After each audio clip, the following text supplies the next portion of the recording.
So where'd you go after Lincoln? Mexico. Until I realized nobody was looking for me. I ended up taking a job at the Rurales. The Mexican Rurales? I was hired to help them track down the Cowboys. The most vicious outlaw gang in Cochise County? Curly Bill Brocious? Johnny Ringo? Led by old man Clanton himself. They must have paid you a pretty penny to take them hombres on. Not really. But truth be told, I had my own reasons for going after those boys.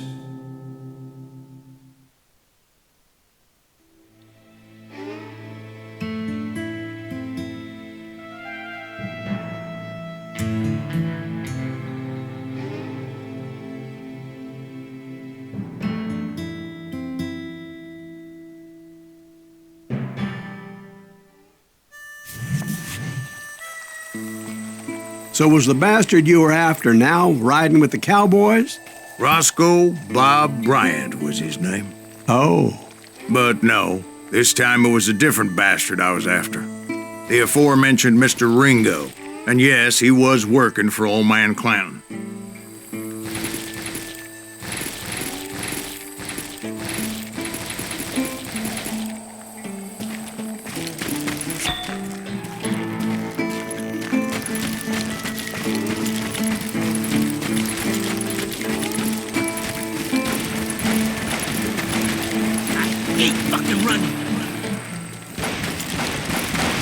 I came upon them robbing a stagecoach, which wasn't surprising, being they were such murderous thieves and bastards. The bandits wore red scarves, so I knew they worked for the old man. Over there! There! I did my best to help those poor bastards.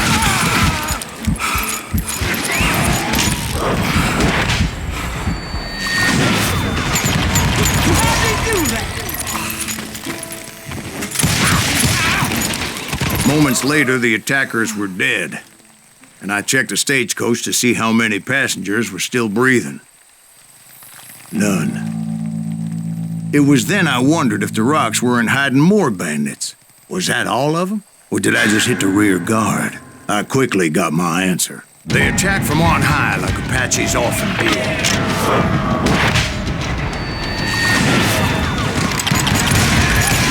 They would appear in great numbers from above and rain down lead on their hapless enemies' heads, making use of the high ground and whatever else they had.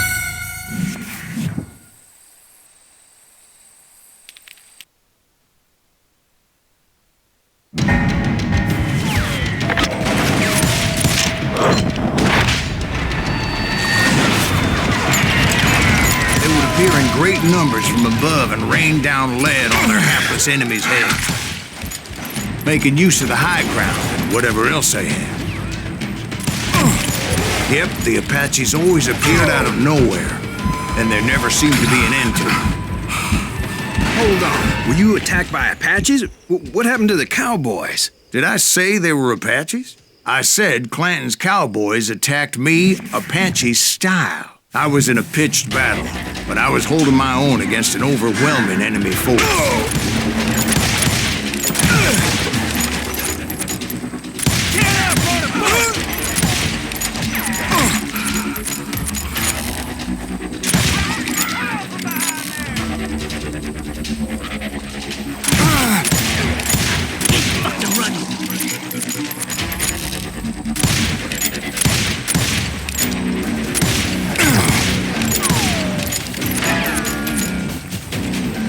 Where's he going?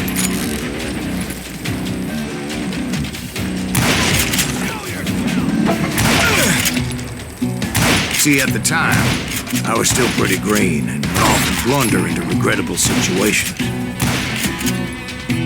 But I just kept shooting at anything I could see up in those damn rocks.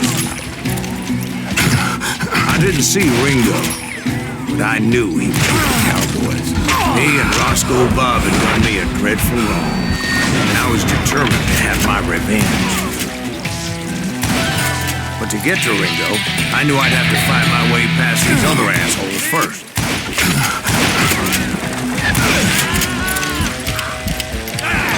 Unfortunately, I was running out of ammo. Another perfect example of my relative inexperience as a hunter of men. I immediately knew that a tactical retreat was called for, as my vengeful fury was much less impressive without the bullets to back it up.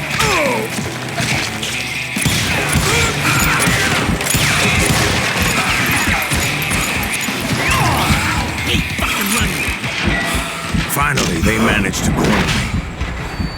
Trapped as I was, the odds of my survival seemed pretty slim.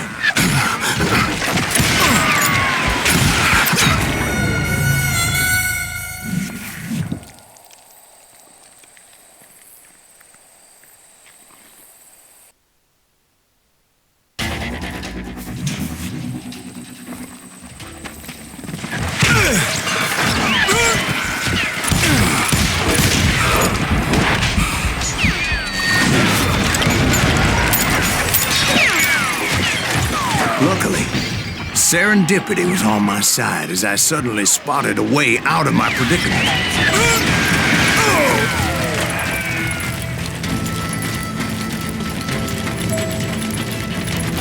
I ran ahead as if the devil himself was after me. Bullets were whizzing by my ears, but I wasn't about to roll over and die.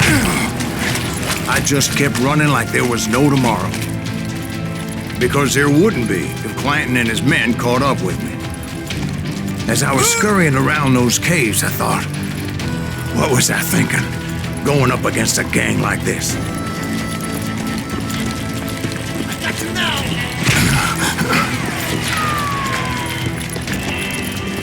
I just kept running, not knowing where the hell I was going. And that's when something miraculous happened. Like manna from heaven. I found the desiccated remains of what looked like an Apache warrior. The old weapon next to him supplied me with some much-needed ammunition.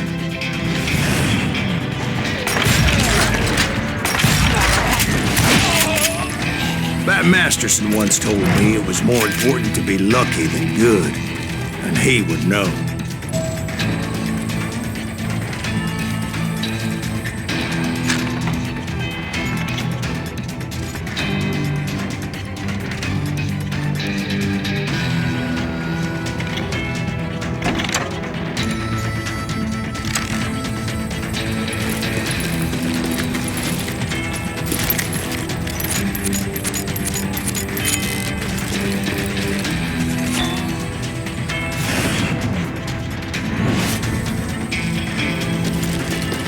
And imagine my surprise when I found a fistful of dynamite to go along with that ammo.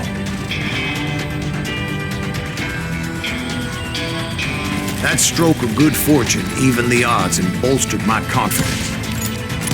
It was time to turn the tables. Time for the prey to become the predator. Time for the hunted to become the hunter. Time. All right, Jesus, we get it. They were right where you wanted them. That's right, Jack. I was done running. And the old man's boys were not expecting me. No, sir. I came at them like a wildcat. My fury knew no bounds.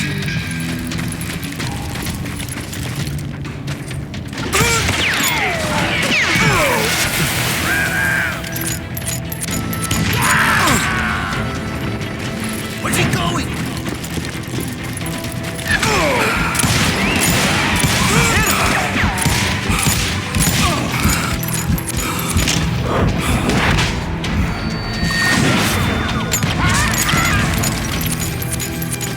It was finally time for that old man to pay for his sins.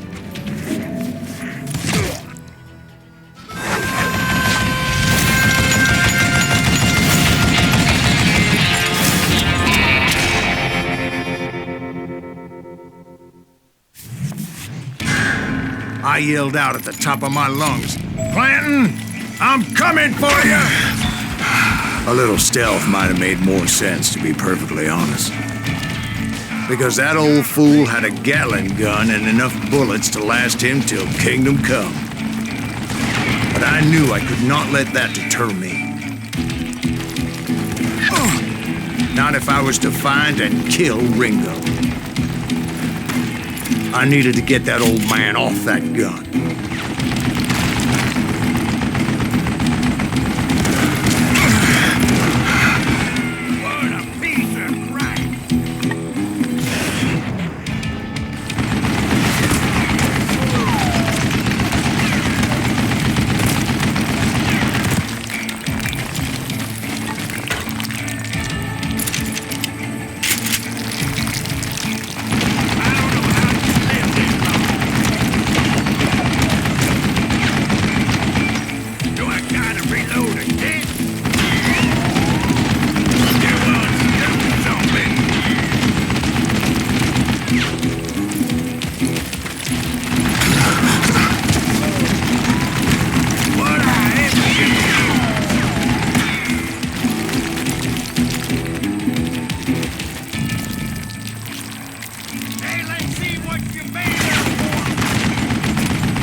Most everyone thought it was the Ruales who had come up against him in Guadalupe Canyon, but it was just me.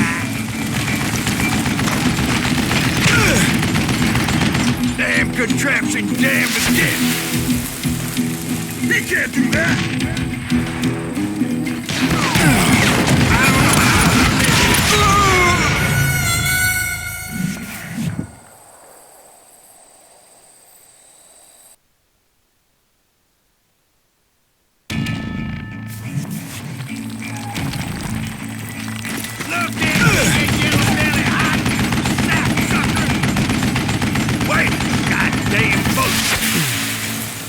To cover!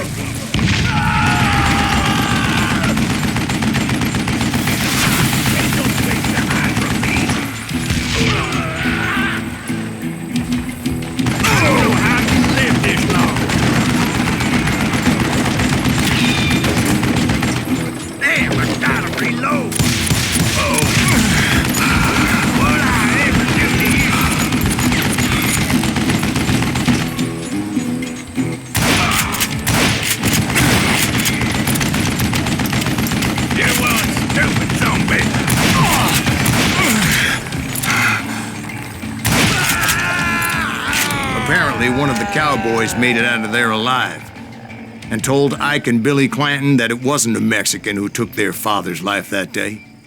They just assumed it was one of the Earps, and that little misunderstanding eventually led to that legendary gunfight at the OK Corral.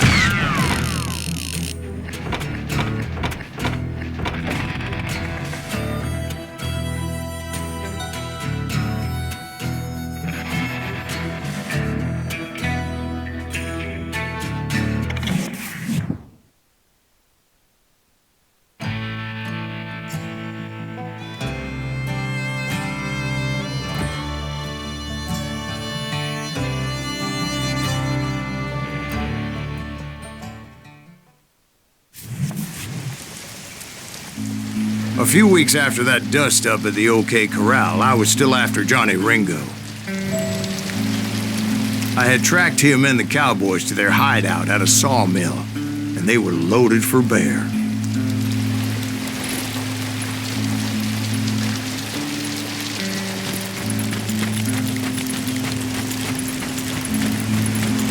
Somebody's coming!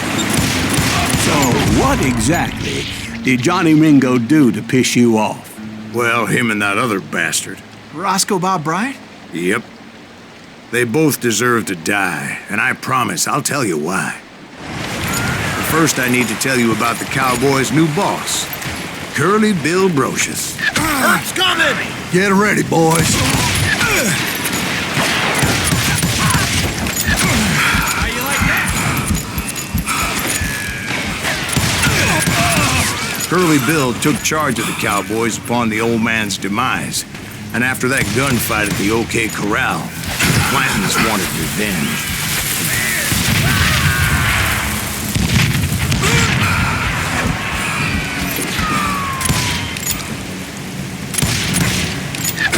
Somebody kill him!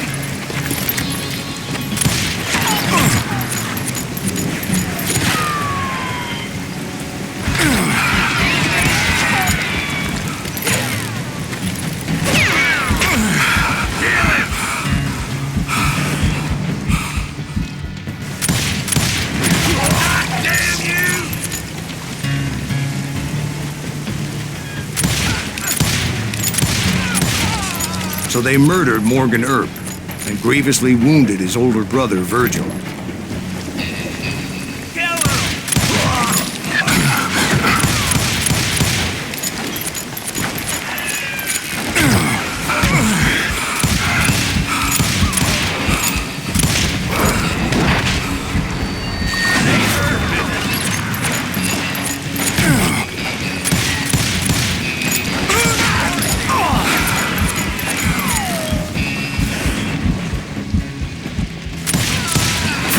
Doc went on what became known as the Vendetta Ride, hunting those outlaws down. So when I showed up, that's who they thought I was.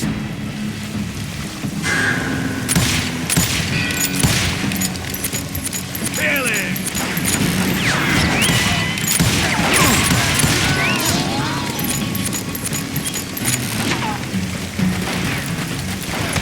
Cut him down!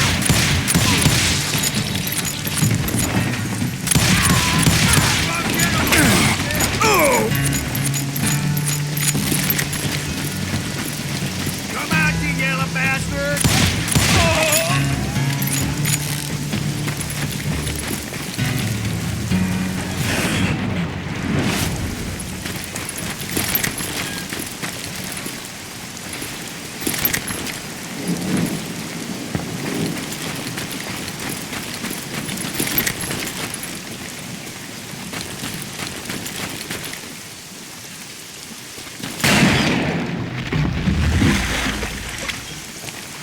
There were killers around every corner, all wearing red bandanas. That's how the Cowboys identified each other, and I was beginning to wish I had one myself.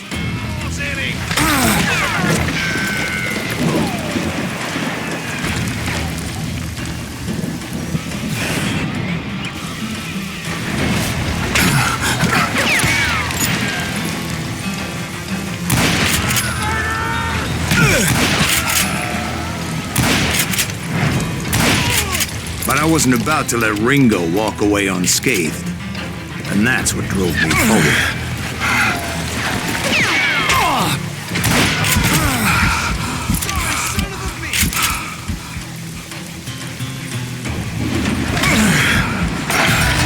They say that Ringo was infernally fast. I hardly saw anyone faster, boy.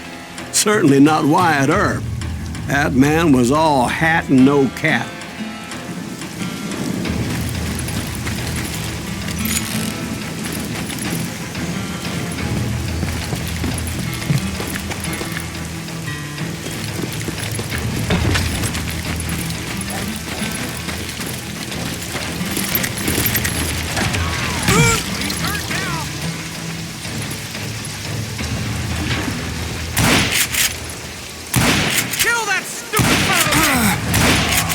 Earp wasn't much of a match for him, but Doc Holliday might have taken him.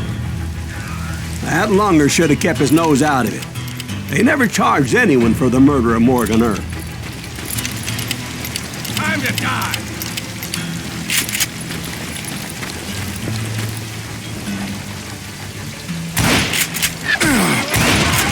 But everybody knew that Curly shot him in the back. That was common knowledge. Yeah, maybe so. But Ringo had nothing to do with it. He was just being loyal to a friend. Is that what you call it? Being loyal. Well, to get to that loyal friend, I had to pass by some buzzsaws as big as a man.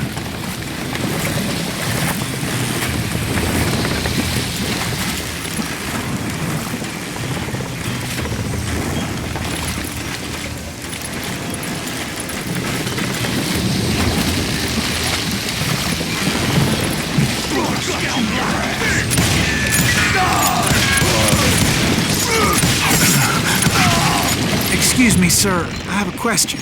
What's that, Dwight? After old man Clanton died, why didn't his son take over the Cowboys? Because Ike Clanton was dumber than a box of rocks and a yellow belly to boot.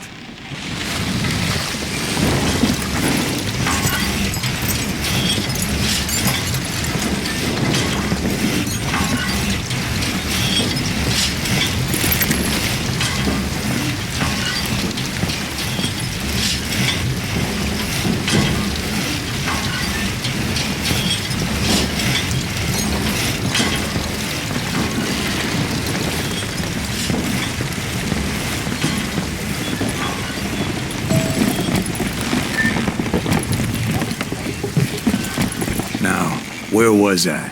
Taking down the entire cowboy gang single-handed. Indeed I was, Jack.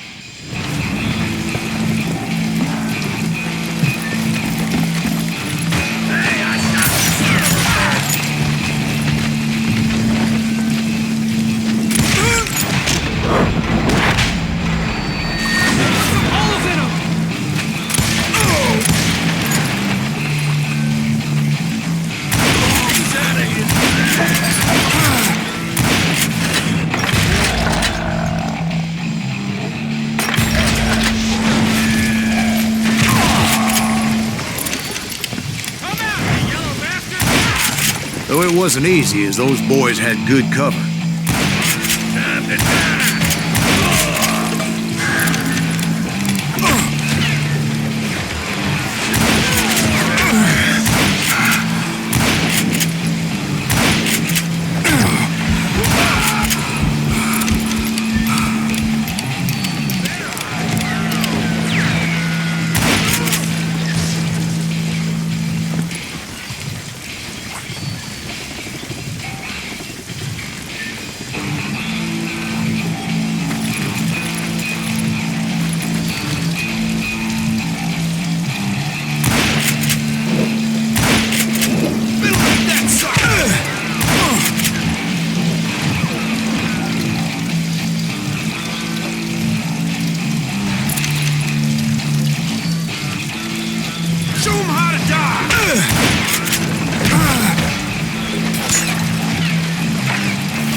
Too good for him. Come on, smoke that sumbitch.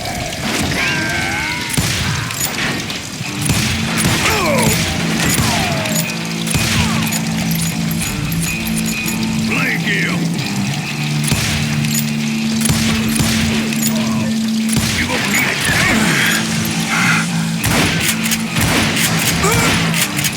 Is that one of Wyatt's boys?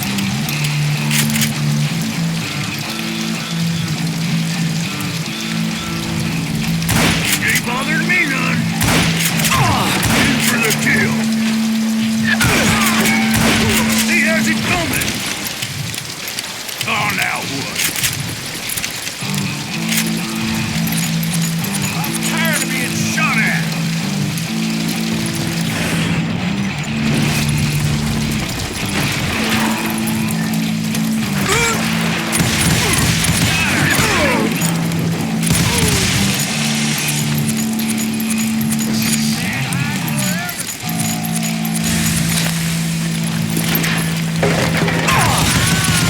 Carts everywhere, piles of lumber, and God knows what else for people to hide behind.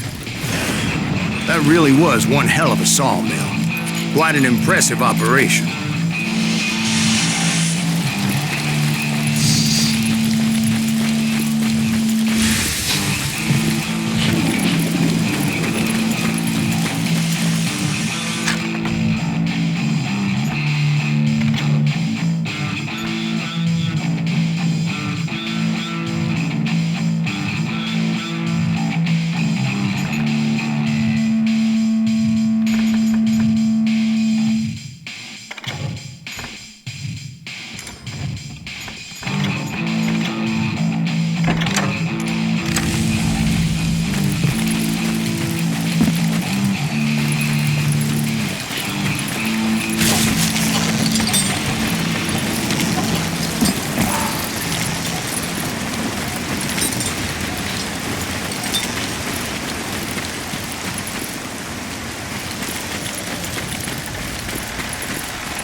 And where was Curly Bill? Did you see him?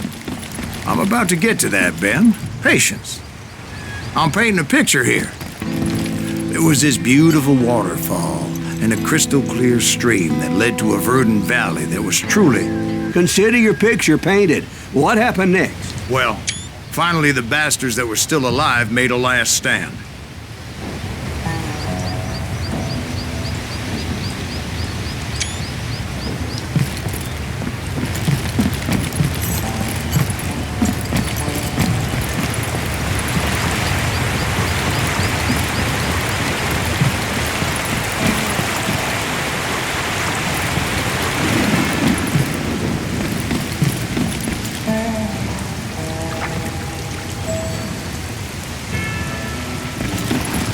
Curly Bill, Johnny Ringo, and his compadres took off into the lumber yard, and I followed after.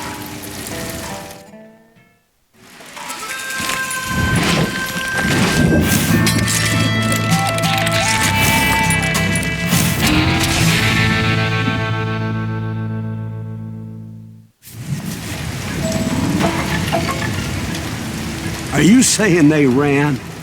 Cowardice was not in Ringo nor Curly Bill's nature. No, sir. I never said they were running scared. They just wanted me out in the open. Time to dance with the devil! You working for Wyatt Earp? Come on out, son!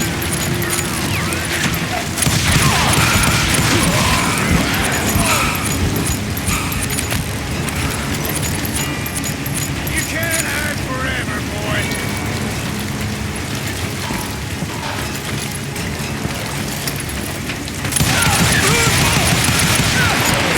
Got a lot of sand showing up here all by your lonesome.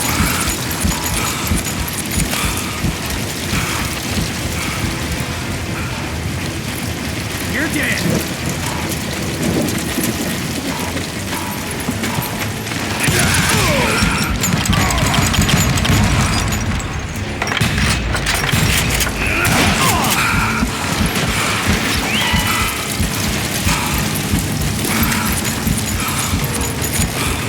Come on out, son.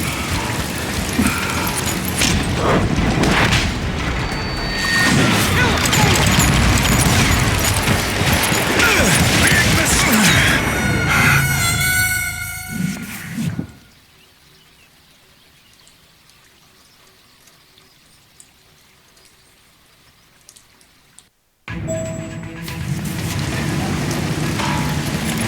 Oh, you wanna play hide and seek?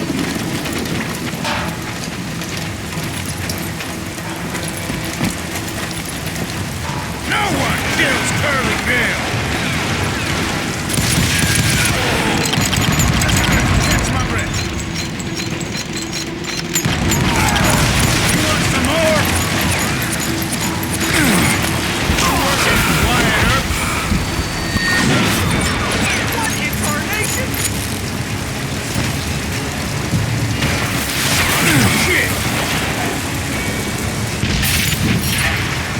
Hiding like a scared little puppy. Did that son of a bitch send you to kill me? Time to kiss your ass goodbye.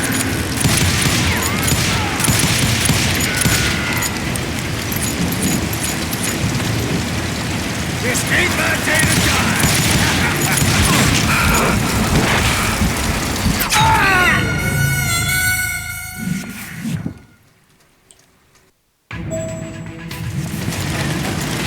Are you saying they ran? Cowardice was not in Ringo nor Curly Bill's nature. No, sir. I never said they were running scared. They just wanted me out in the open. Time to dance with the devil. You working for Wyatt Earp? Some bitch Earp send you to kill me? You can't hide forever, boy.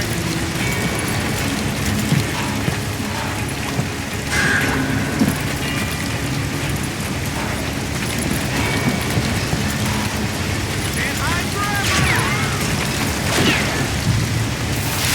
Damn!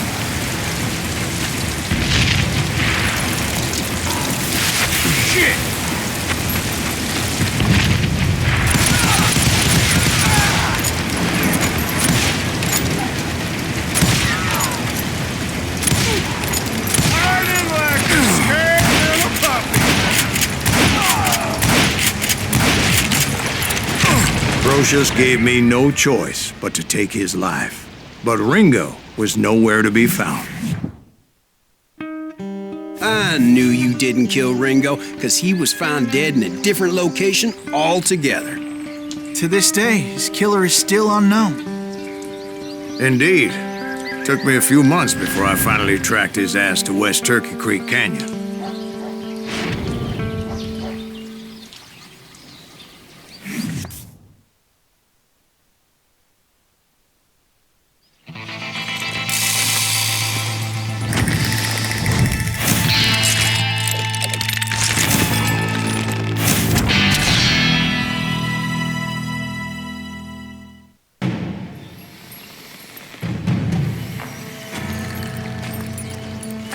That's incredible, sir. I always thought that Doc Holliday was the one that killed him.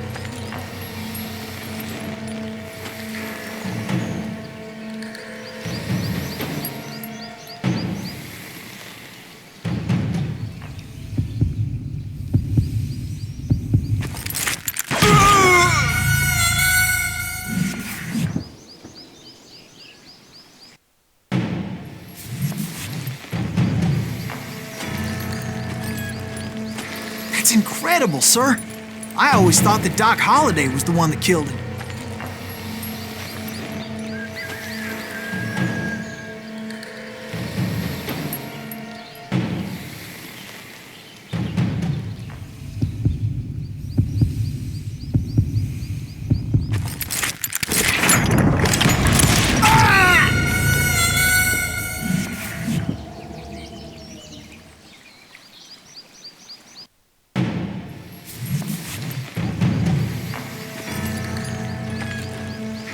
That's incredible, sir.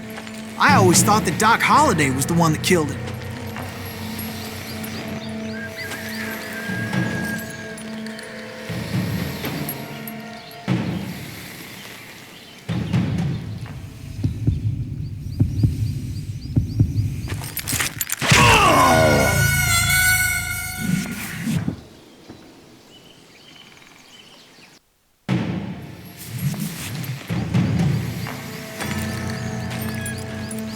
That's incredible, sir.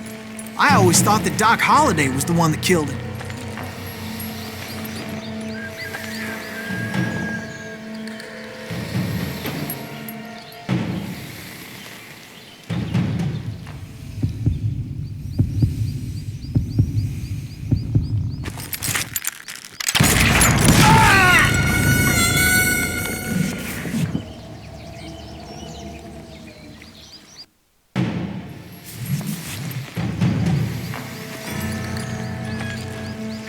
That's incredible, sir.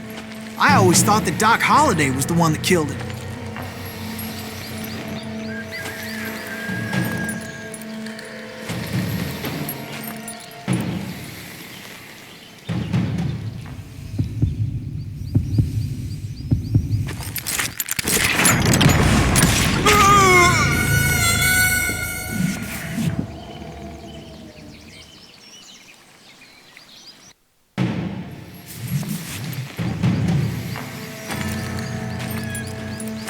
That's incredible, sir.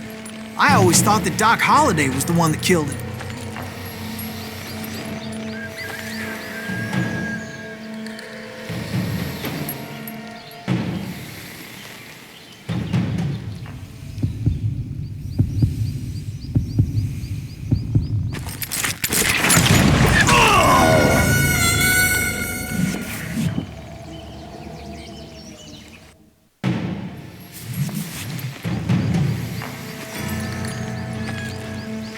That's incredible, sir. I always thought that Doc Holliday was the one that killed him.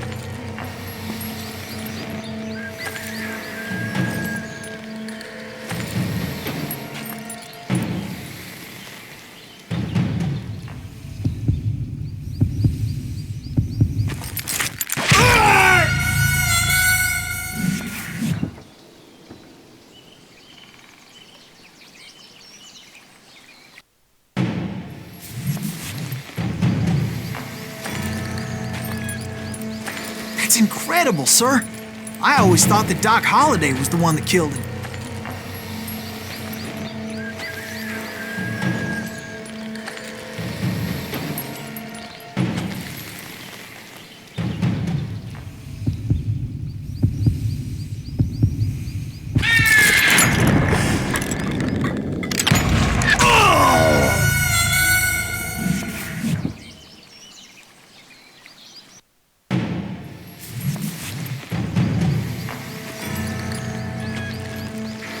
That's incredible, sir. I always thought that Doc Holliday was the one that killed him.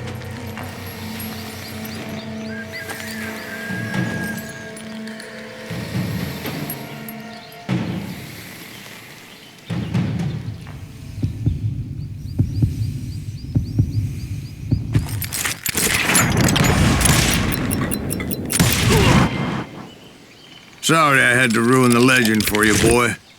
But the legend ain't always true. Doc Holliday had nothing to do with the death of Johnny Ringo.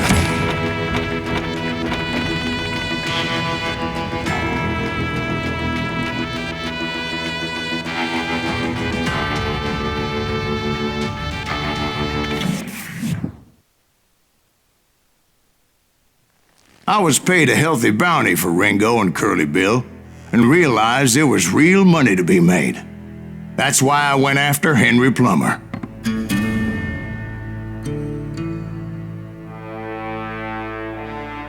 Wasn't he the sheriff who augmented his income by shaking down miners and robbing gold shipments? That's the one. Oh, yeah, I remember him. He ran that gang of thieving outlaws called the Innocents. So it's true that you went toe-to-toe with him? Indeed I did, son. Indeed I did.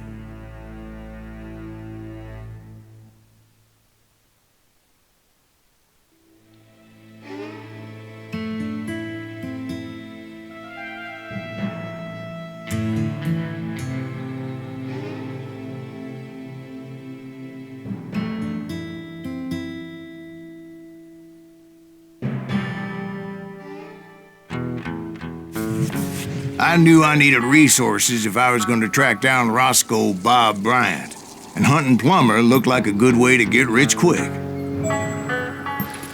As the local vigilantes exposed him as the leader of the bandits, and put a generous price on his head. Plummer rallied his gang to plunder one last gold mine before making their escape, and that's where I thought I'd find him.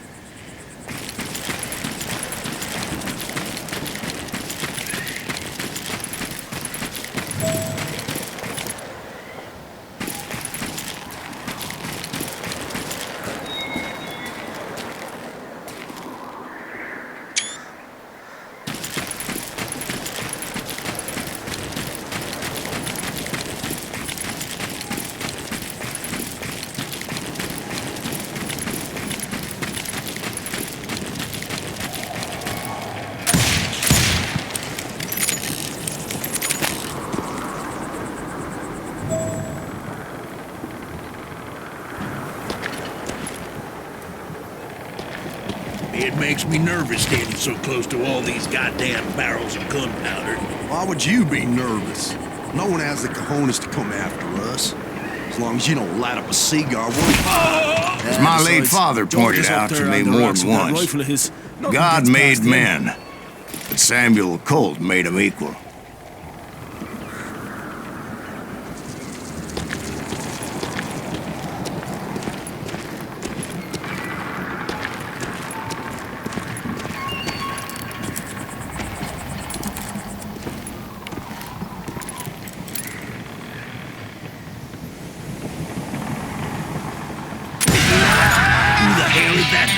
Don't let him get a shot off!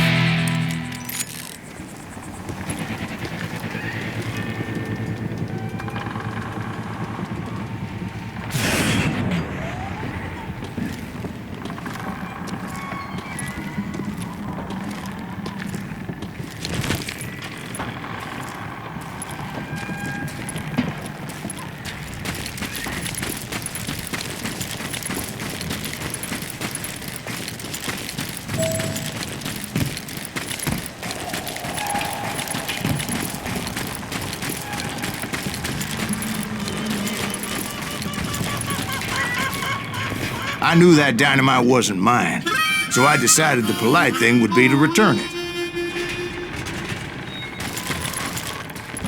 It was the biggest gold rush since Sutter's Mill in '48. Unfortunately, prospectors weren't the only ones drawn to those riches.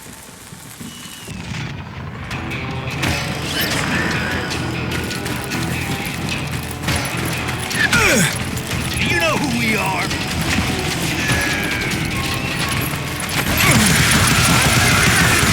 there were thieves and killers, robbing travelers and hijacking gold shipments. Like those that ran with Plummer. Some were just regular folks I knew from town, drawn by greed and easy pickings. Charlie Crow, the blacksmith. James, who worked in the stable. Sam and Jeremiah Barber, the butcher's son. Of course, the rest were veterans of the Civil War. Stone-cold killers trained on the bloody fields of Shiloh and Antietam. If Daddy had lived to see Alfred Nobel's explosive invention, my guess is he would have told Samuel Colt to kiss his ass. Plummer had a lot of men on his payroll. A hell of a lot. That son of a bitch pretended to protect the public with one hand while stealing them blind with the other. Dangerous, yes. He set up a defensive perimeter which I had no idea how to breach. I thought I was some kind of hero.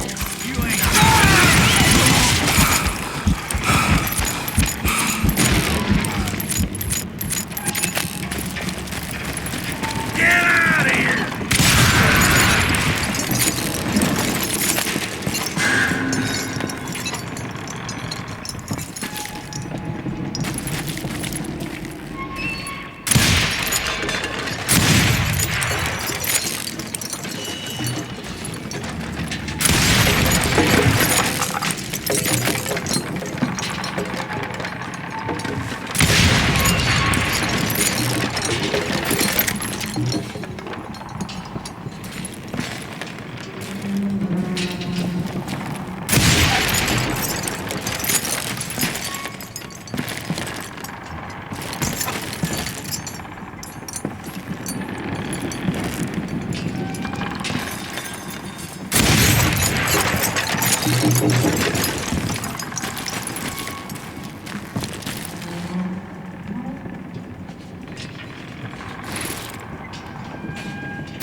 I finally made it past and headed on to meet my destiny. But first, I had something I needed to figure out. I had a few ideas on how to get into that mine, but once I made my decision, I knew there was no turning back. So my first thought was to enter the nearest mine portal. I saw an entrance. Made sense. It was the quickest way in, but that also made it more dangerous, as there would undoubtedly be enemy pickets posted along the way. You can't beat the innocents!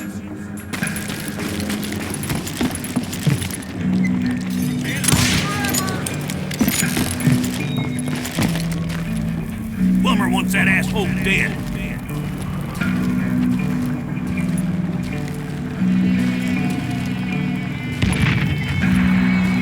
Put that moron out of his misery.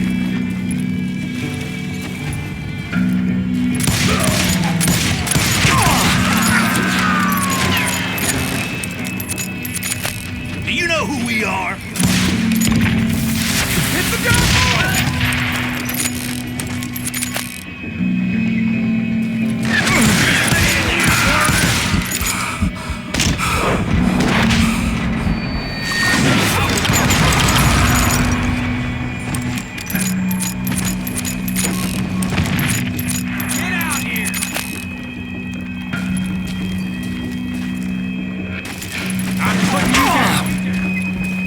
Besides, once you enter a mine like that, it's easy to get all turned around.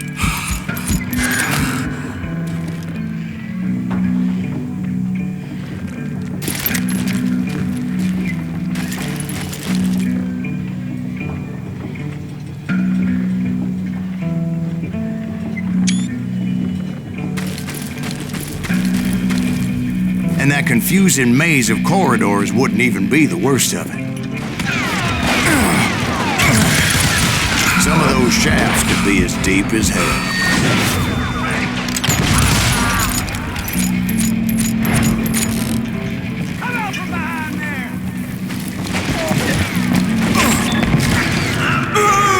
This is why I do not like heights.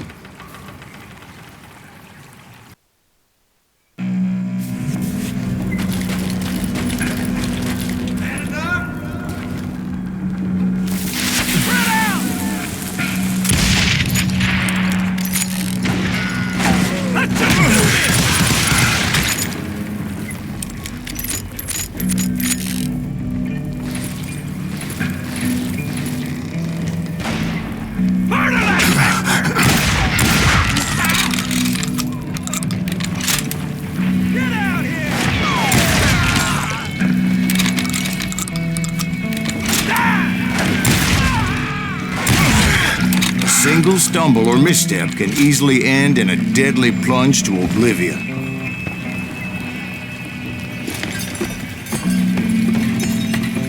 Hey, I'll flank you! Come on out, you yellow bastard!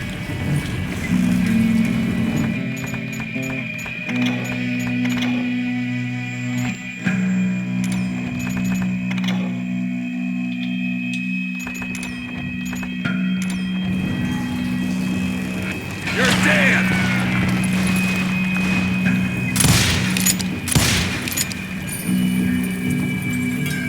Had enough!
This is why I do not like heights.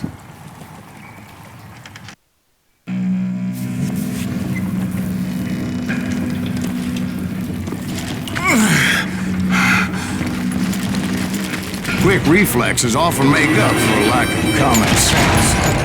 Luckily, I was never one to be easily bushwhacked.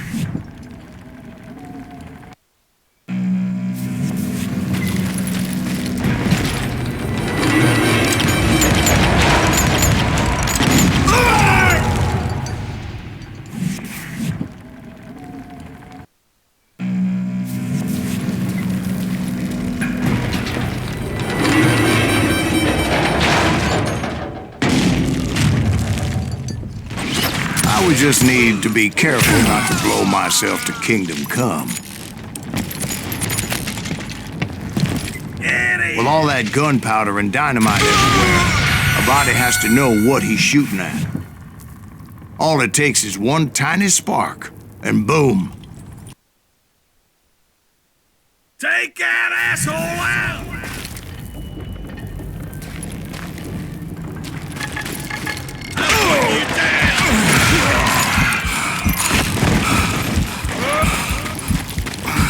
One wrong bullet could have turned that mine into a dad-blasted tube.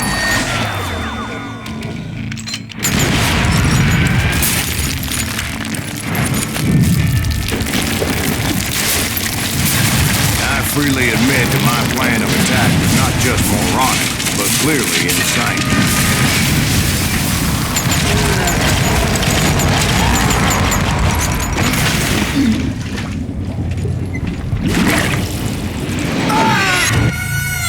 It's a good thing that I abandoned that ridiculous plan before I even tried it. Instead, I spotted a ladder, a way into the mine from the opposite side.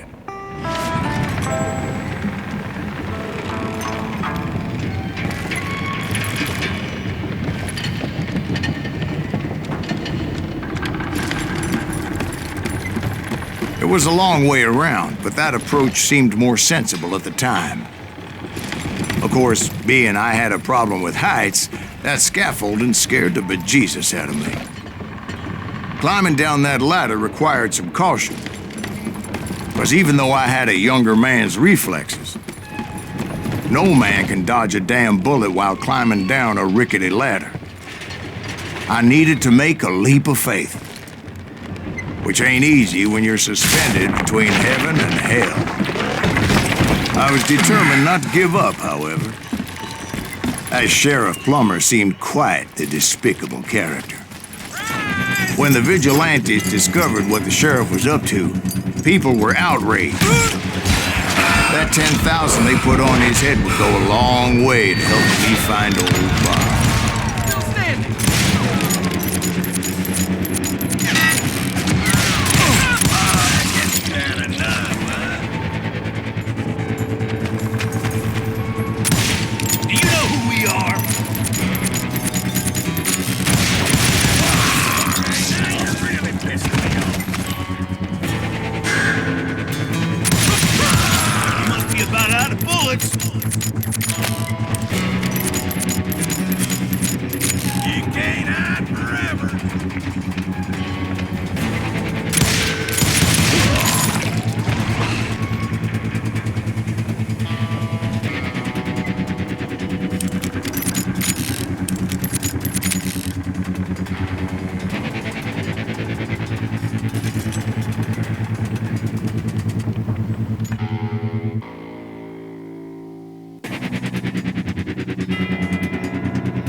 And I had made it my mission to settle that score come hell or high water.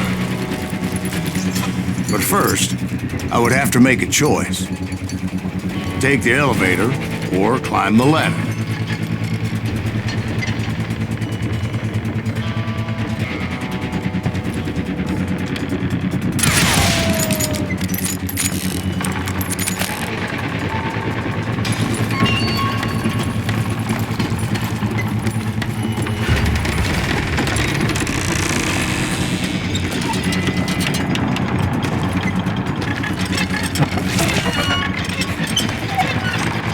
What are you looking for?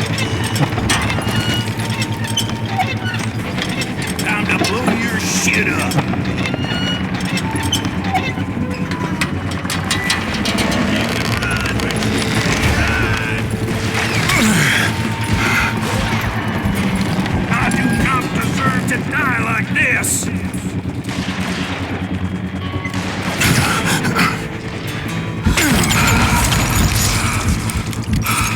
God damn him!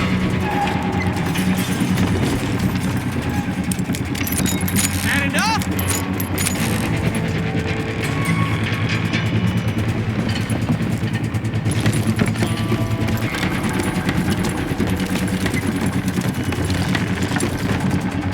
You're done.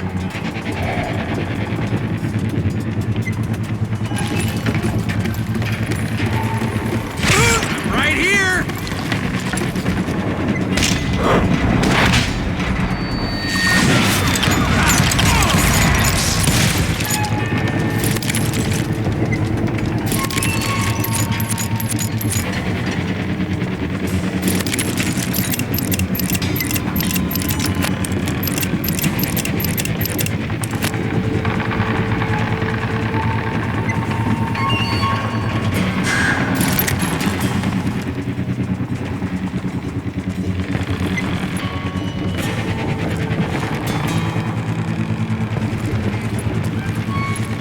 Plummer was a mad dog killer, and the people of Nevada City deserved better. Put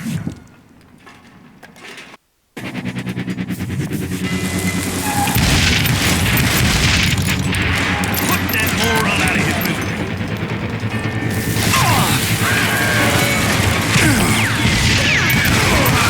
Right, well, he was the sheriff of both places at one time or another, but that's neither here nor there.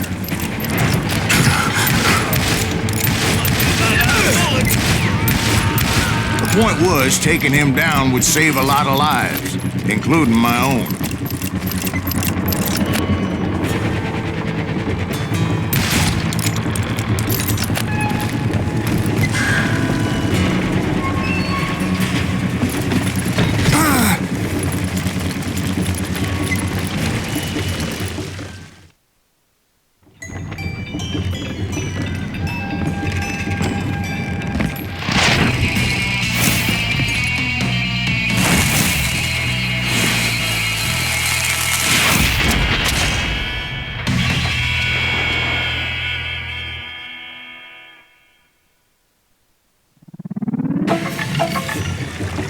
They're gonna need a dustpan to pick you up! This day is just getting worse and worse for you, ain't it? Henry Plummer was clearly unhinged, and I could see right away that this was gonna take some doing.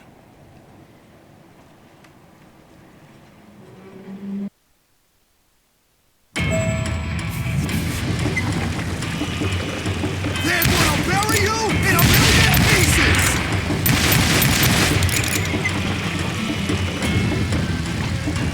Oh, got a fight for you today!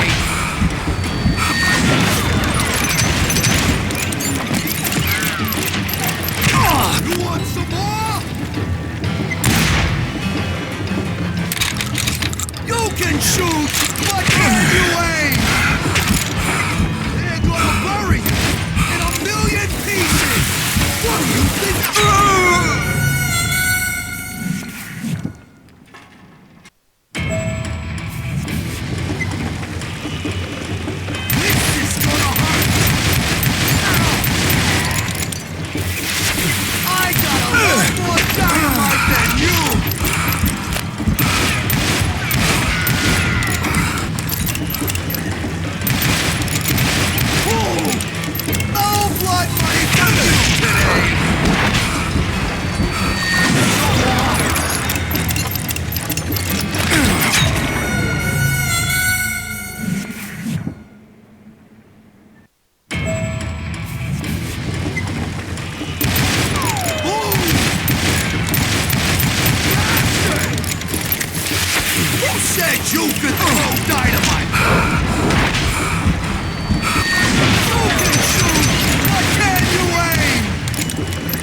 gonna need a dustpan to pick you!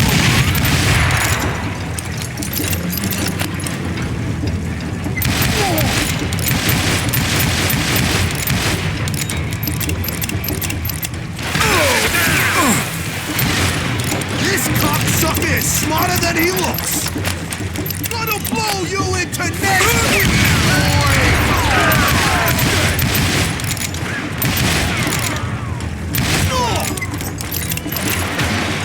Why not just give up and die? You ain't taking me! What do you think you're doing?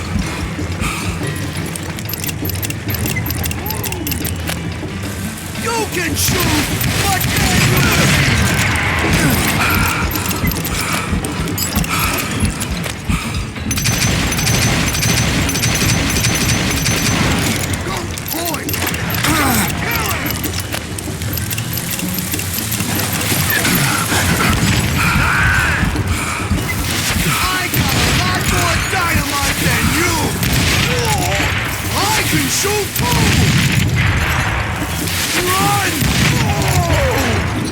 So that's how Henry Plummer died. Him and his crew were worth their weight in gold. And now, I was officially a bounty hunter.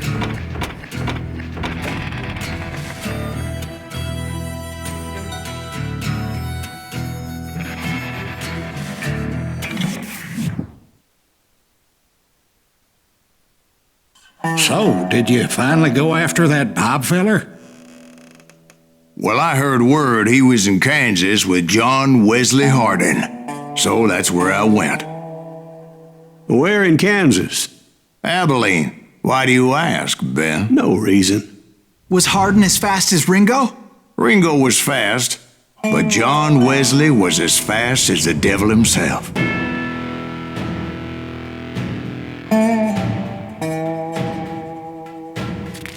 Hell, he killed his first man at 15. From that day forward, he had a price on his head and wouldn't back down for nobody, not even Wild Bill Hickok himself.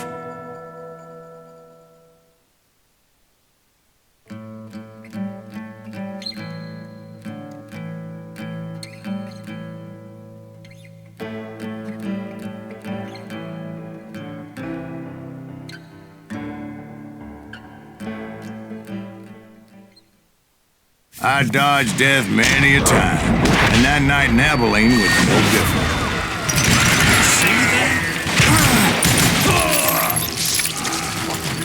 I was there with the intention of finding that bastard Bob and collecting the bounty on John Wesley.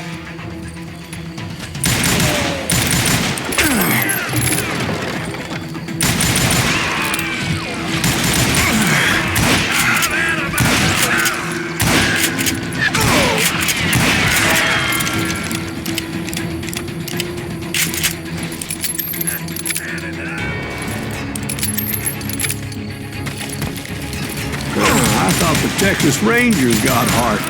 Yeah, that's what they want you to believe.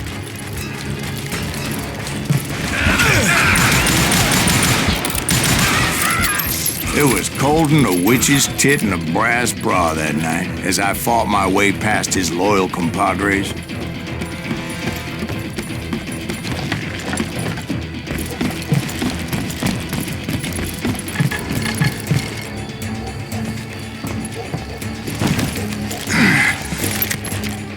The very same saloon we're sitting in today.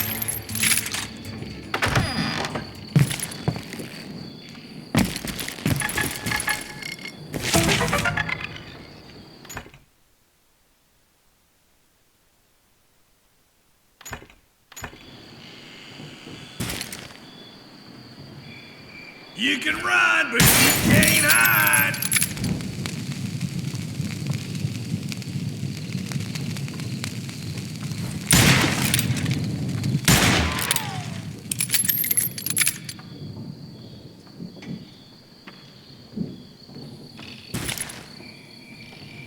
Come on out, you yellow bastard!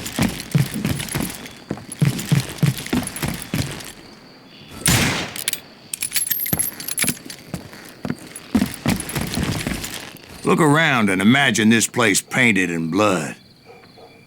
Hardin was waiting for me, and... Show yourself!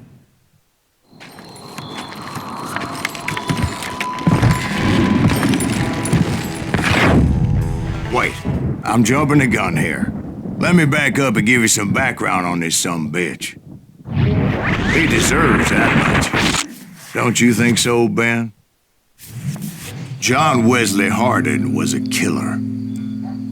By the end, he confessed to taking the lives of 42 men. Fathers and husbands, brothers and sons, men with families who cared about them. He was a bona fide folk hero by then, and had amassed a gang of armed miscreants and other assorted thugs. He and his men set up camp outside of town, and I was hoping Bob was among them. Shit, it's cold out here. I'm freezing my giblets off. Ain't right, we gotta stay out here.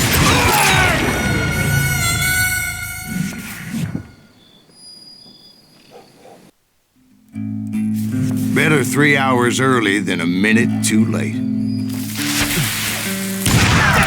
Shoot that son of a bitch! They didn't ask why I was there. They knew. As most of them were wanted as well. I figured Hardin was here somewhere, but to get to him, I'd have to get past his gun hands. And that was easier said than done, as most of them were as foolish and full of bravado as I was.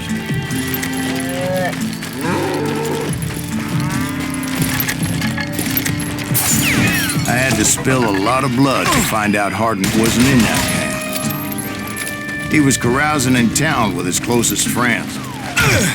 Hardin's boys apparently didn't want me to reach the Bull's Head. Some were hightailing it into town to inform their jefe of my unwelcomed presence.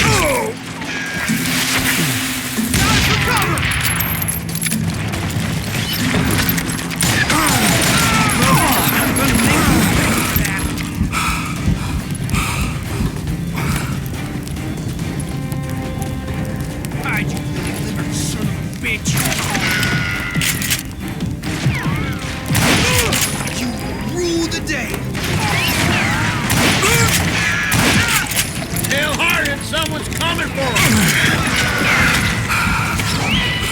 Stop that sumbitch! Let the boys know we got another law dog.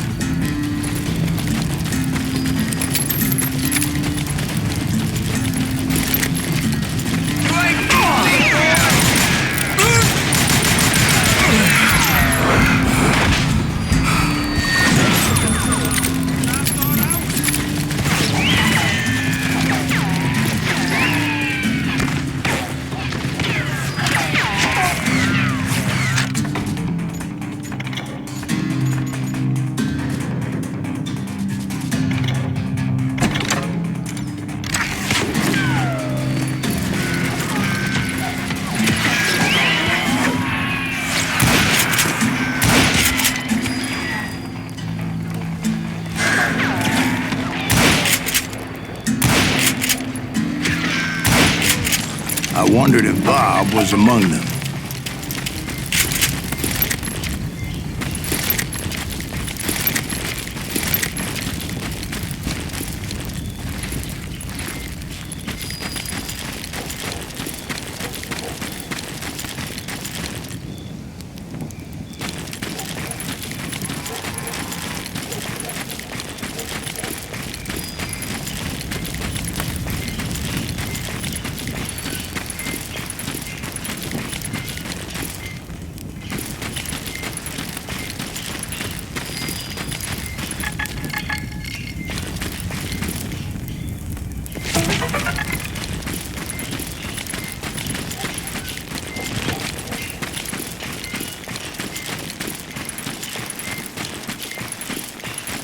And I steeled myself for the fight ahead. For as good as I was, deep down I wondered if John Wesley wasn't just a little bit better.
Before I could test my mettle against Hardin, however, I would first need to dispatch his cadre of hired killers.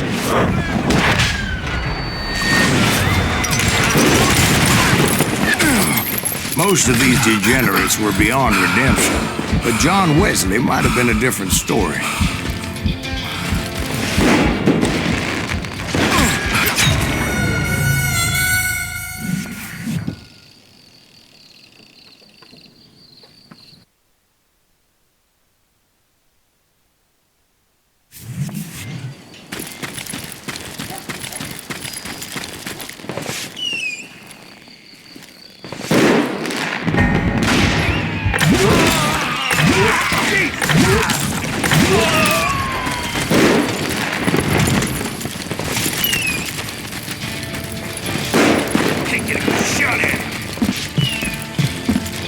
I didn't learn until later that that night was in fact his birthday celebration. God damn him! I think we got his dander up. I think he's scared.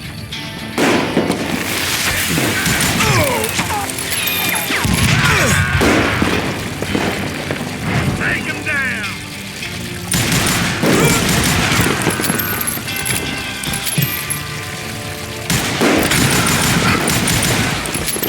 Somebody kill him.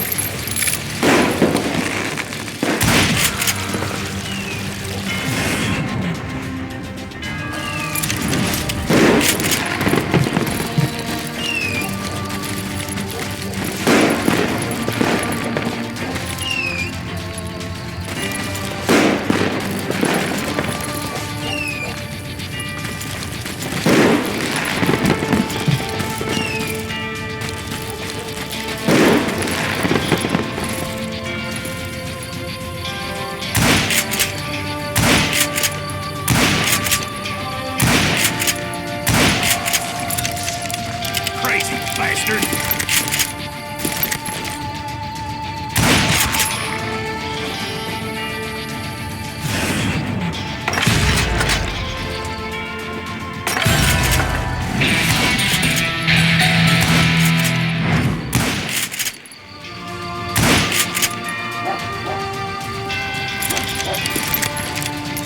You ain't shit!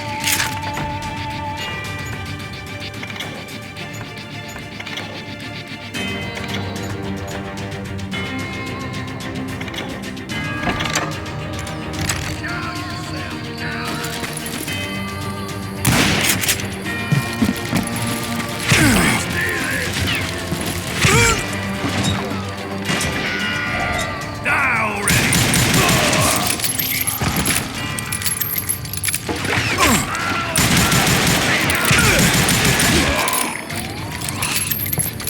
I think I already mentioned that I found Hardin in this very saloon.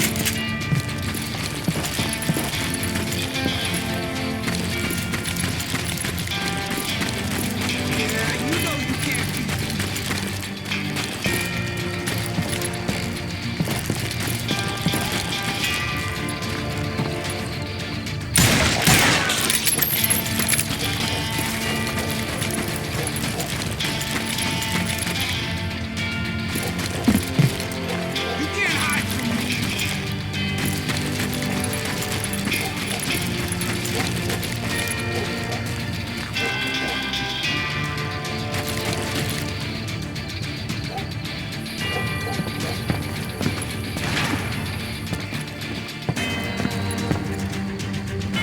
Suffice it to say, nobody there was happy to see me.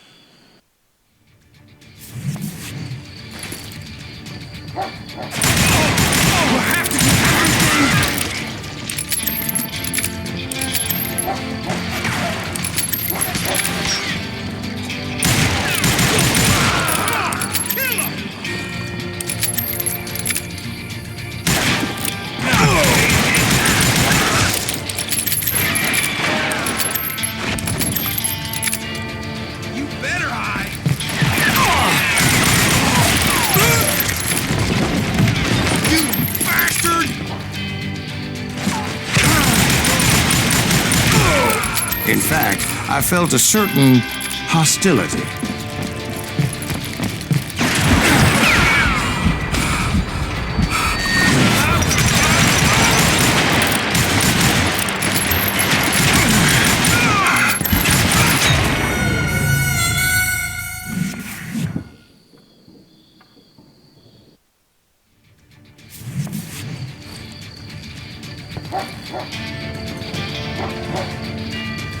Kill him already!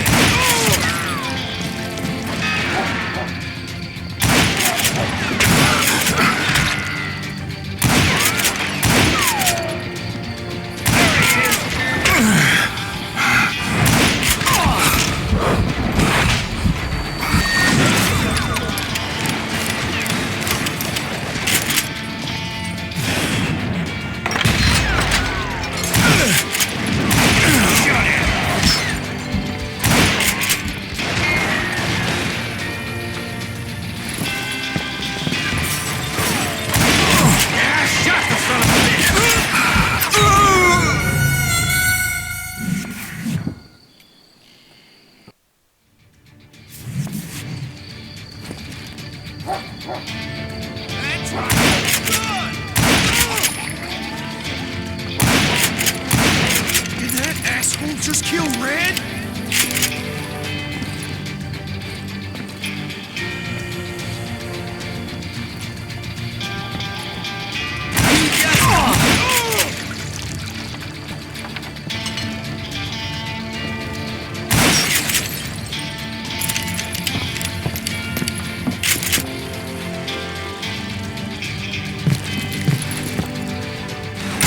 Suffice it to say, nobody there was happy to see me.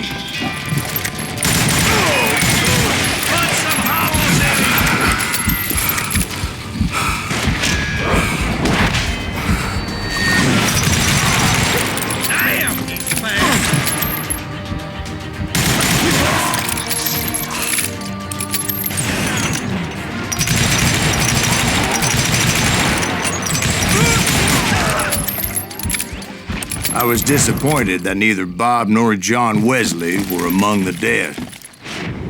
But that was short-lived, as a moment later I was facing down the fastest gun in the West.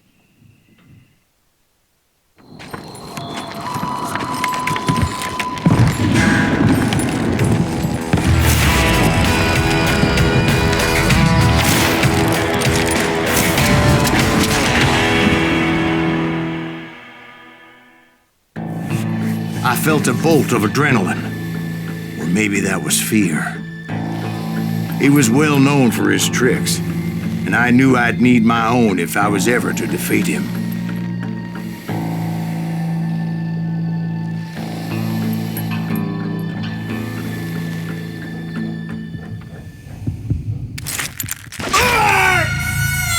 No, wait! He didn't hit me then. I'm sure of it.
That man was faster than greased lightning.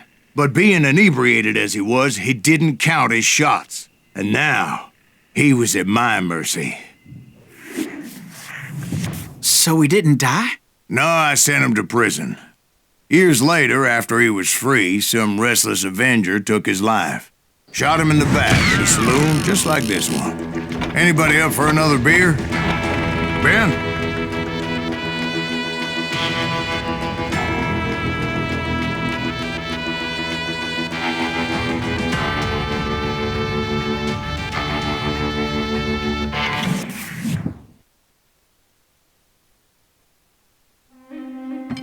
Thank you, darling. Yeah, some say revenge is a dish best served cold.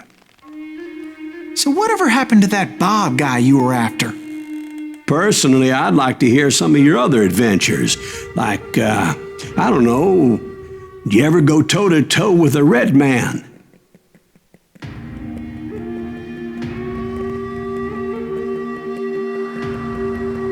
Yes, I did, Ben.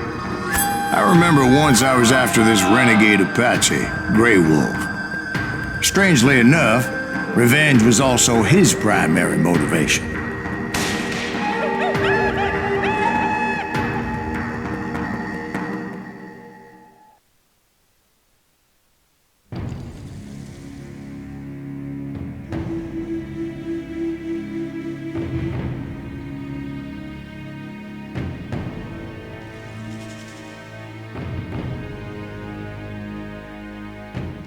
A bounty was put on Grey Wolf's head, and that's how I came to hunt him in the mountains.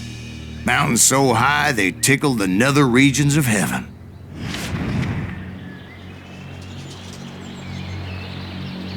Grey Wolf was a Chiricahua Apache medicine man who had led a war party in revenge for a massacre against his people. The U.S. Army had attacked his tribe during his daughter's sacred sunrise ceremony, and the slaughter was unspeakable. I understood his anger, as there's nothing more traumatic than seeing those you love die in a cruel and painful death.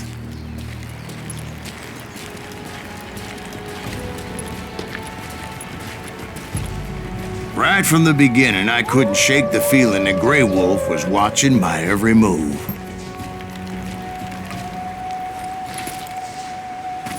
He led a band of young Apache warriors who wanted retribution and were more than willing to die for him.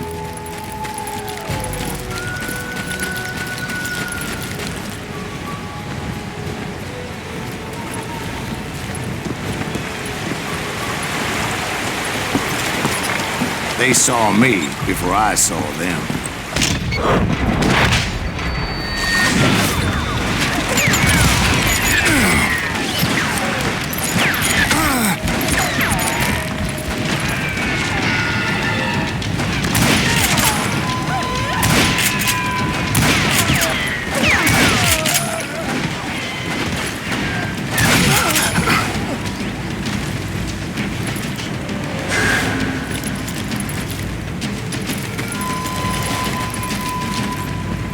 Crossed my mind that maybe this wasn't such a good idea. But now that the shooting had started, there was no backing down.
It was rugged country, the winter home of the Chiricahuas, and that's why they had retreated there.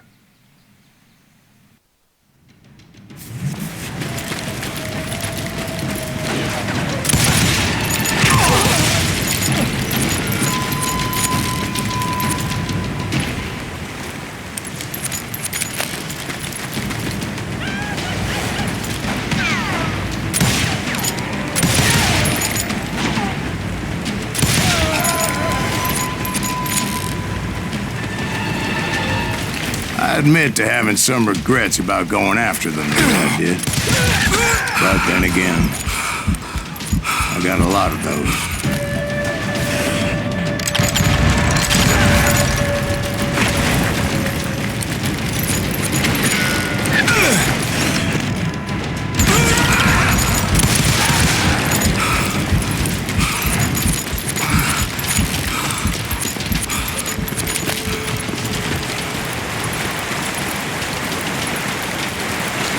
Did you find Grey Wolf? Not at that moment, but I did find the entrance to their hideout.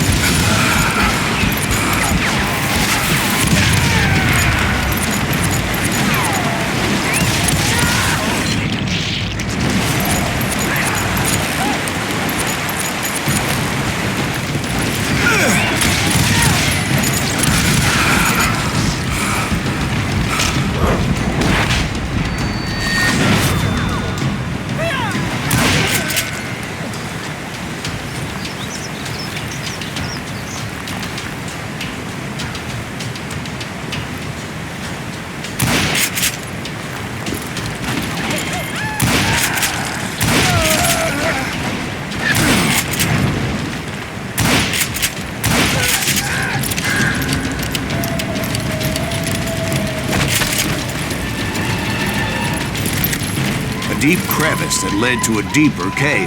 Don't tell me you went in there. Yeah, but it's not out of bravery so much as pure, angry cussedness.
See, back then, I had a stubborn streak a mile wide, and I wasn't about to back down. So it was like pitch black in there? Actually, it was pretty well lit, as they had torches on the walls.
big was his cave?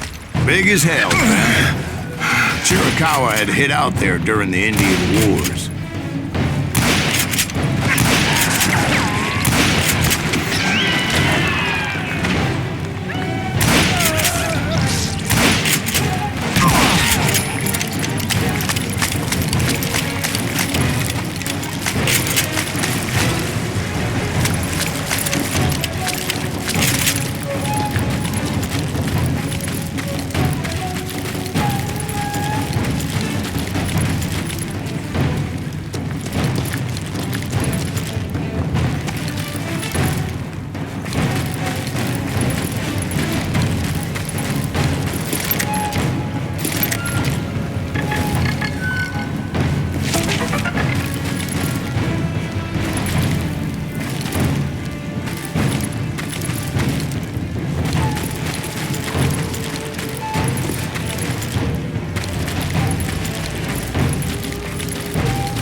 They thought it was haunted with the ghosts of those murdered by the horse soldiers.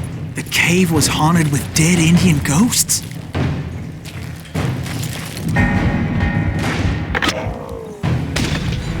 To be honest, I was more concerned with the live ones than the dead ones.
How come you know so much about engines? A few years back, I was married to 2 Mescalero women. At the same time? Yeah, they were sisters. Polygyny is traditional among the Mescalero. So what happened? Oh, I had to get out of there. Those girls never shut up. Both of them nagging at me all the time. Drove me half crazy. Haven't seen them since. No, I mean, what happened with Grey Wolf? Oh, well, I pursued him into the Cave of Death.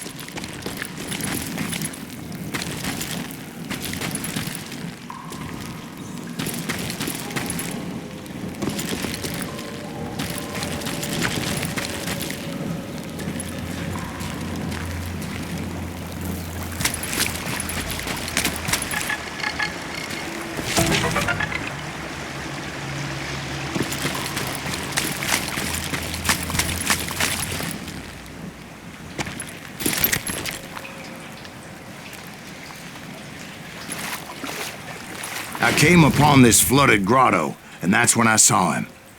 He came to me unarmed and unafraid. His voice echoed in the shadows, and I sensed he meant me no harm. You carry great darkness in your heart, and if you do not release it, it will claim your soul.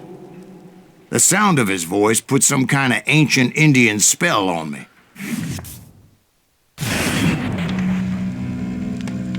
As his story unfolded in my mind. You will come to this place again and kill many more men, and the darkness will grow until it consumes everything that you are. The soul would have no rainbow if the eye had no tears. He said I was a great warrior, a coyote man, unequaled by any other pale-faced warrior, or something like that. The snakes will bite shadows of your past until a venom poisons your heart, and an echo of the song of the dead summons the spirits deep from within the mountains. I didn't quite get what he was saying, but there was definitely snakes. And indeed, his warriors surrounded me and attacked me like hungry wolverines. They couldn't stop me, though, and Grey Wolf wasn't in the mood for idle talk.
swear I couldn't see any way out of this trap. But suddenly, one just appeared. Kind of like a miracle.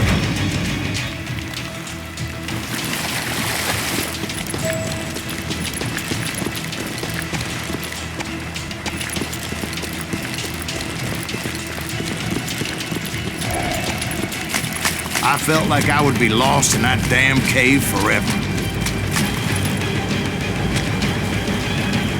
Finally, I found myself back outside, perched on the edge of a precipice, overlooking a thundering whitewater river. To get where I was going required several leaps of faith, but no way in hell I was turning back.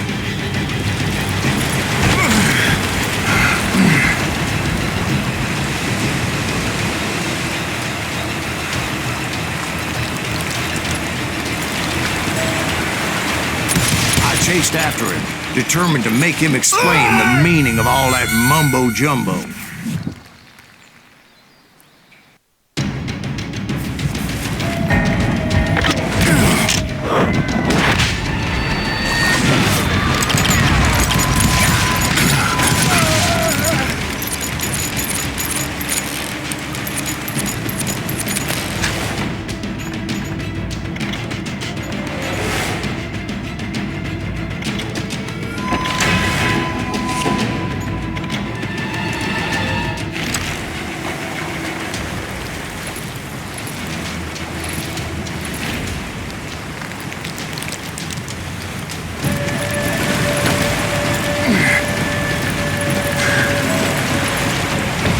Chased after him, determined to make him explain the meaning of all that mumbo-jumbo. Mumbo-jumbo is right. Are you making this all up as you go? A few details may be fuzzy, brother, but I am relating exactly what happened. There were dozens of Apache warriors aiming at me from on high. Dozens? Well, maybe not dozens, but there was a lot of them. At least 3 or 4. Well, more than that, little lady.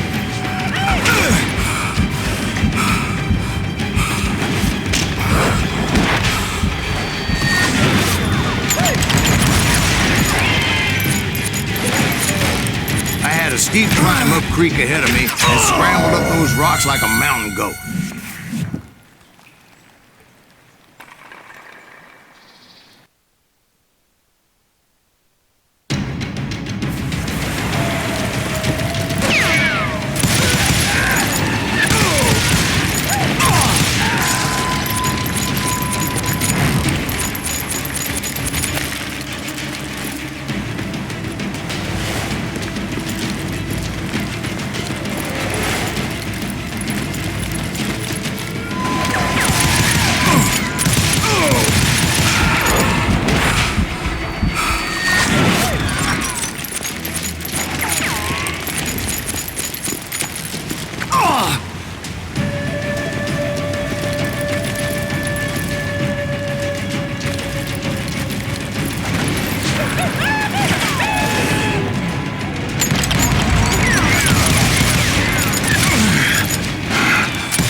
A steep climb up creek ahead of me and scrambled up those rocks like a mountain goat.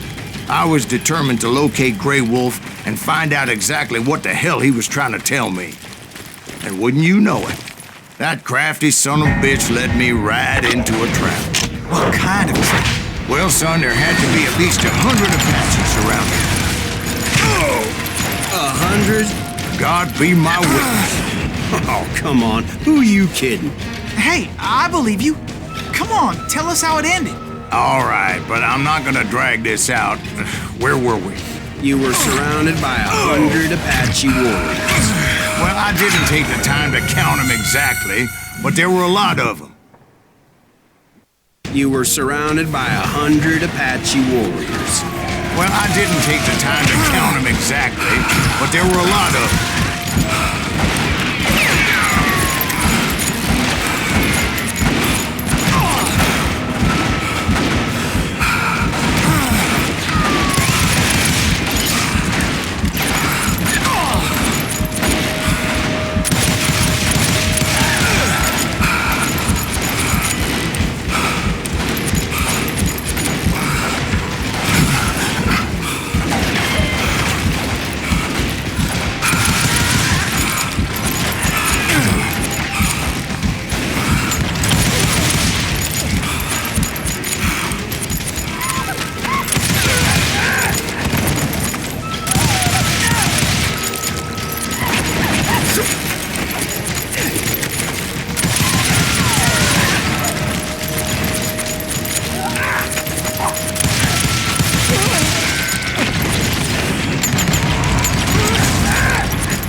and in the end a path appeared before me that I had not seen before.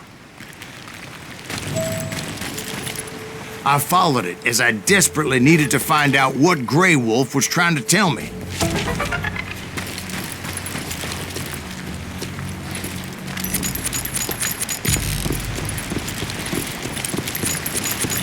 But it was like that son of a bitch disappeared into thin air.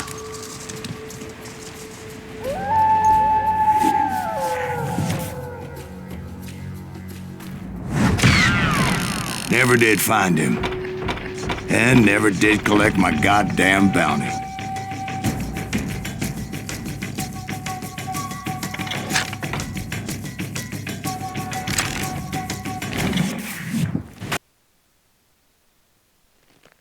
Thank you, darling. It's interesting how the truth can sometimes seem might malleable, depending upon your point of view. Like how those dime novels make you out to be something you're not? Jack, don't be starting trouble. No, he's right. They do tend to exaggerate.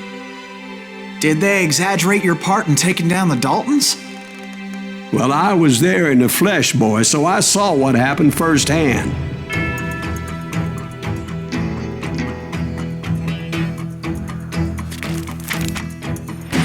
Those Daltons were lawmen once, before they all went bad, robbing banks and trains clear across the territory. Until Coffeeville, of course. I was one of the citizens who took up arms that day. Fighting on the side of right? I did my best, sir. We all did.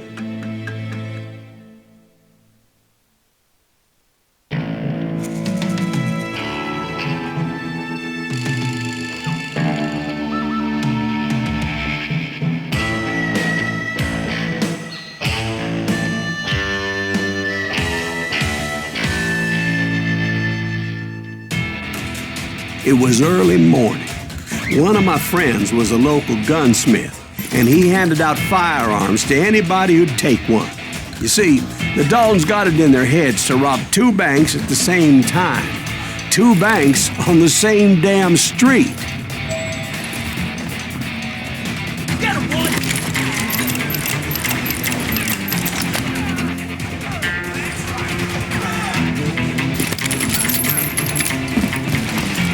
Story was Bob Dalton's girl was always riding him about how he had no ambition.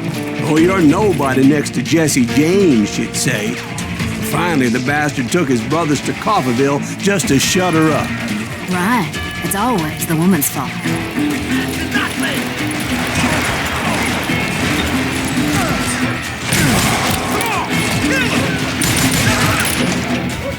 Well, the locals recognized the Daltons right off. Before they could get away, half the town took up arms to defend their property.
The brothers paid dearly for their stupidity, but everybody knows they had it coming. There's more to it than that.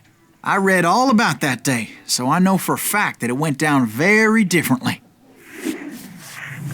First of all, it was high noon. A posse of U.S. deputy marshals were on the rooftop across the street. Get ready, boys. They're gonna make a move. The lawmen had been tracking the Daltons for months. Now they finally had them dead to rights. Among them was a bounty hunter feared by many a lawbreaker. This man had no intention of letting the Daltons slip away. They met an adversary that day who had no fear and offered them no quarter. The marshals tried to get the Daltons to surrender. They'll give up eventually. We just gotta wait till some of the bitches out. This bounty hunter knew that the brothers were far too proud to ever lay down their guns.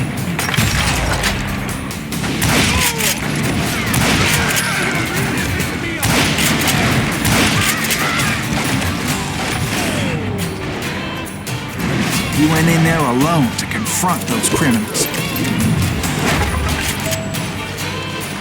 One of the marshals shouted, "Where are you going? Are you crazy?" Hey, where do you think you're going, dumbass? That rifle's mine. But he paid him no mind. He saw a way to get around to the back of the bank.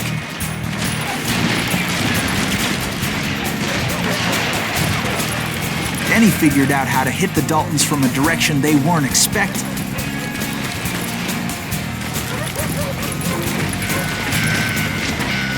From above. Fortunately, a water tower was right there.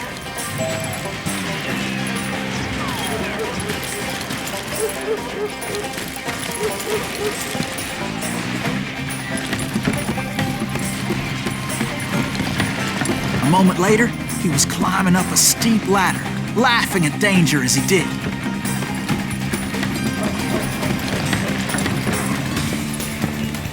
It was brave men like him who risked their lives to tame this wild country.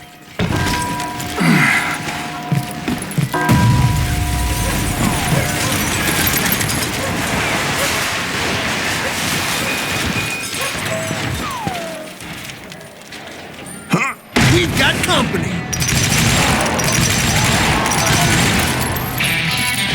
Heroic men like him, who did what other men couldn't or wouldn't to make this country free. Like Jim Bowie and Davy Crockett, who died defending the Alamo.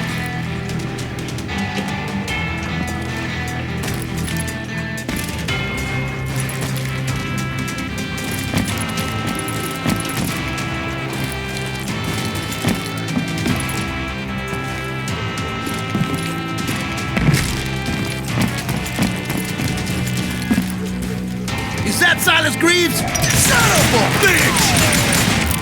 I'm just getting started. You can't hide from me now!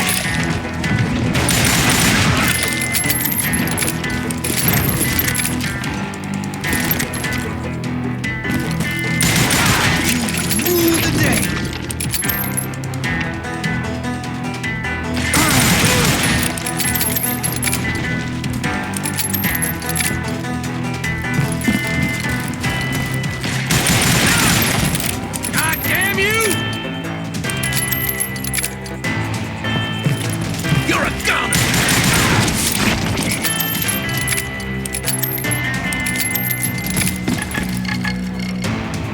Over there!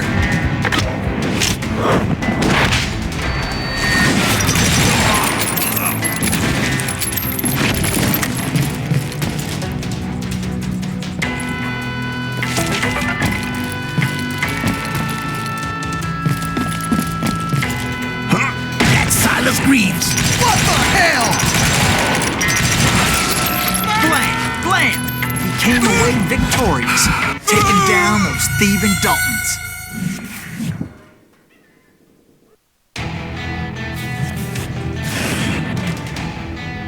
Over there!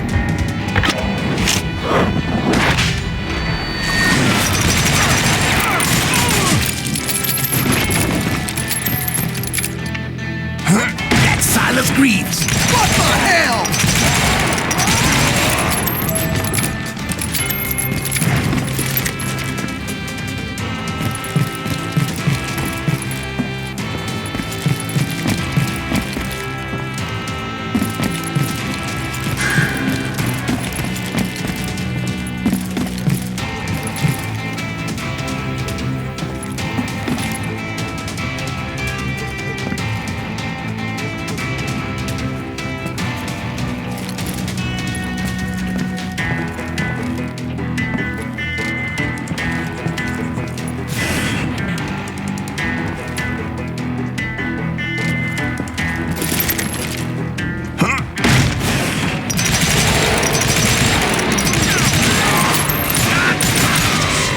His name was Silas Greaves, and when the dust finally settled, he was the last man standing. Sorry, kid, but that just wasn't the way it happened.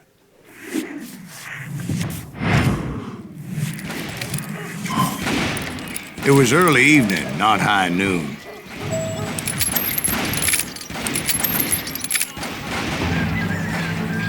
I was late to the party and Coffeyville was already up in arms. Daltons blew up a safe and were all set to hightail it out of there. Those pathetic deputies surrounding the bank were dropping like flies.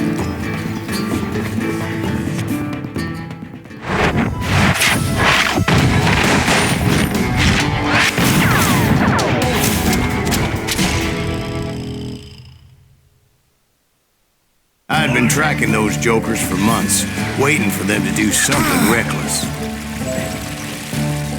And finally, they did. Those stupid bastards decided to rob 2 banks at the same time in the same town where everybody knew them. But they still had friends in Coffeyville.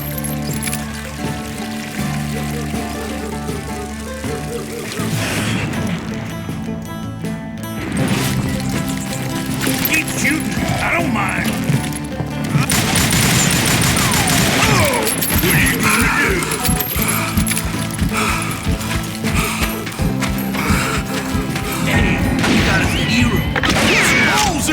And those friends came after me like a pack of wild dogs, tooth and nail.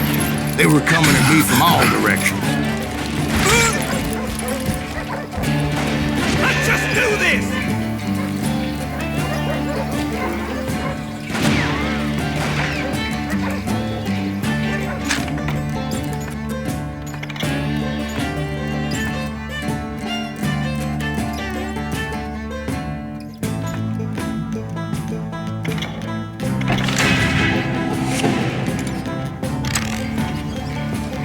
Can't hide forever!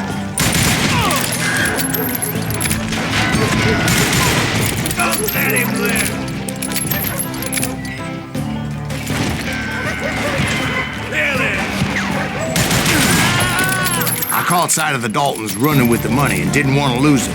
Problem was, they knew the town better than I did. It's you or me!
Top it off, I found myself in the middle of another shootout entirely. Did the Daltons hole up in somebody's house? No, it was the Smiths, I believe. They were cousins of the Daltons, and they were shooting at the Browns, who were shooting at the Daltons, which wasn't any surprise, as those 2 families have been feuding forever. And since the Joneses are related to the Browns, they shot at the Smiths, pissing off the Heimhoffers, whose daughter recently married a Smith. Well, bullets were flying every which way as all the old feuds and tangents caught fire all at once. There was a hell of a lot of pissed off people in Coffeyville that day. But that's just the way life is sometimes. Shit happens.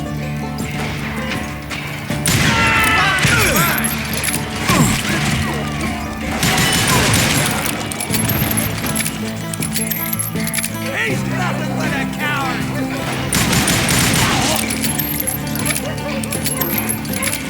That's it for you!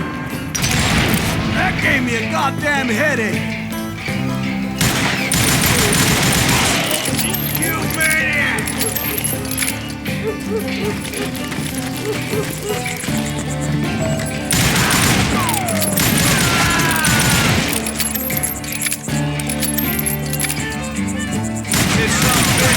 pissing me off.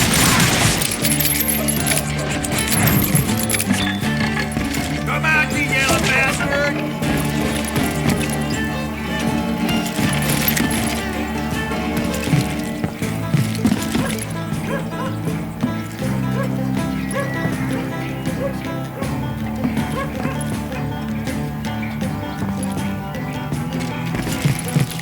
Get out here!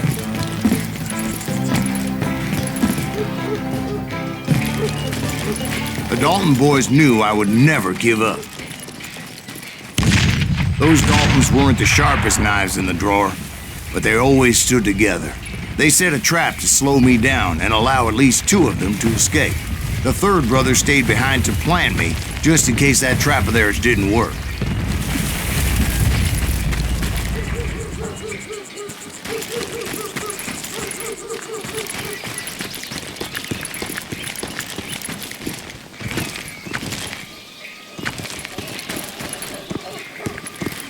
It was Emmett, the youngest, and he decided to stand his ground and face me down. I ain't afraid of you, Silas Greaves. This is where it ends for you. He was determined to protect his brothers. And I understood how he felt. Taking me on all by his lonesome wasn't exactly a recipe for a long life.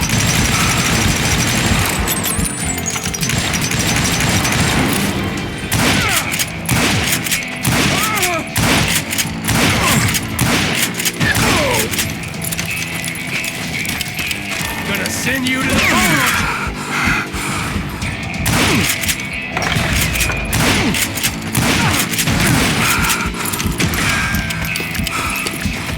I'll blow your damn head clean off!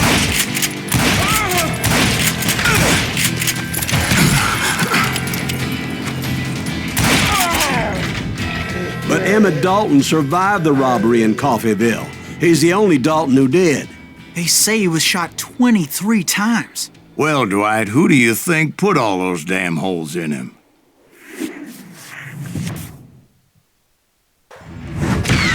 But I have to admit, that boy had grit.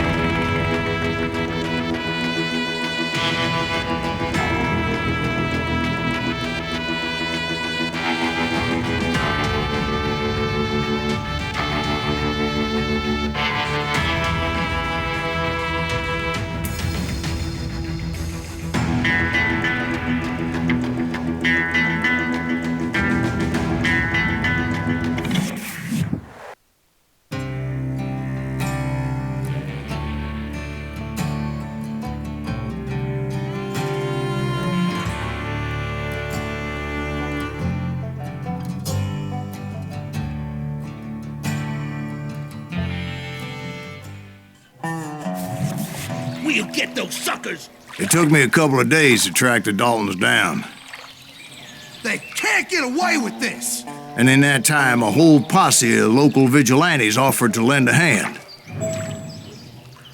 We'll track him to the ends of the earth. They seemed as determined as me to find those outlaws. But as we headed into those swamps, it was like I had my own private army. There was no way those boys were getting away this time.